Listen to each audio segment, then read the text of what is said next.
కుల వివక్ష వ్యతిరేక పోరాట సంఘం సంగారెడ్డి జిల్లా కమిటీ ఆధ్వర్యంలో జిల్లా కేంద్ర ప్రభుత్వ జనరల్ హాస్పిటల్లో భారత రాజ్యాంగ నిర్మాత డాక్టర్ బిఆర్ అంబేద్కర్ 133వ జయంతి సందర్భంగా రక్తదాన శిబిరం ఏర్పాటు చేశారు. ఈ రక్తదాన శిబిరాన్ని కేవీపీఎస్ రాష్ట్ర ఉపాధ్యక్షులు అతిమేల మాణిక్, రైతు సంఘం జిల్లా ఉపాధ్యక్షులు జయరాజ్, రక్తనిధి వైద్యులు వెంకట్రామ్, ఉదయ్, సిబ్బంది రాజుతో కలిసి ప్రారంభించారు. ఈ సందర్భంగా వారు మాట్లాడుతూ రక్తదానం చేయడం వల్ల ఎలాంటి హాని జరగదని, చైతన్యవంతులై ప్రతి ఒక్కరు రక్తదానం చేసి రోగుల ప్రాణాలు కాపాడాలని కోరారు. ఈ కార్యక్రమంలో కేవీపీఎస్ జిల్లా కార్యదర్శి అశోక్తో పాటు సిఐటియు జిల్లా సహాయ కార్యదర్శి యాదగిరి, కేవీపీఎస్ జిల్లా ఉపాధ్యక్షులు న్యాయవాది సుభాష్, జిల్లా సహాయ కార్యదర్శి మల్లేశం, ఎస్ఎఫ్ఐ జిల్లా మాజీ కార్యదర్శి అధ్యక్షులు రమేష్ తదితరులు పాల్గొన్నారు.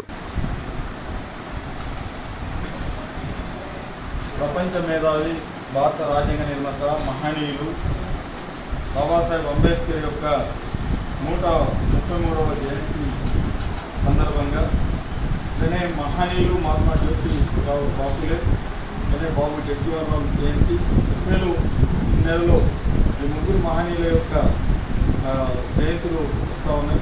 మహనీయుల మహాసంఘ, ప్రవేశ వ్యతిరేక పోరాట సంఘం రాష్ట్ర వ్యాప్తంగా అనేక కార్యక్రమాలు, సేవా కార్యక్రమాలు, సామాజిక చైతన్యాలు నిర్వహిస్తూ ఉంది.